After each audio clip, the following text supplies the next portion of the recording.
আমি সত্যিই ভাবলাম ওই বাড়ি আমি কাঠ নিয়ে ভাবছিলাম কথা ওটা বলছে। কাঠ। এটা মজাদার ছিল।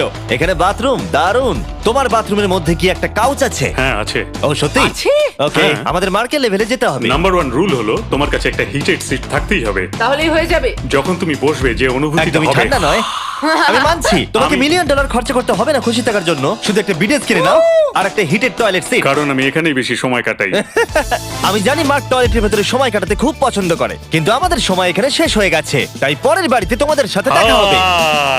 এর পরের বাড়িটার যা প্রাইস সেটা আমার একটা ফেভারিট নাম্বার। আর এখন আমরা আছি $69 মিলিয়ন একটা ম্যানশনে। মনে হচ্ছে একটা ভিলেনের বাড়ি। হ্যাঁ পুরো ভিলেনের বাড়ি লাগছে।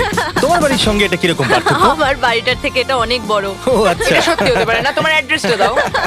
এই অদ্ভুত দেখতে বাড়িটার মূল্য 69 মিলিয়ন হওয়ার পেছনে কারণ হলো এই গোটা বাড়িটা অমূল্য আর্ট এবং স্কাল্পচারসে পরিপূর্ণ, যা গোটা পৃথিবীতে কম দেখতে পাওয়া যায়। এই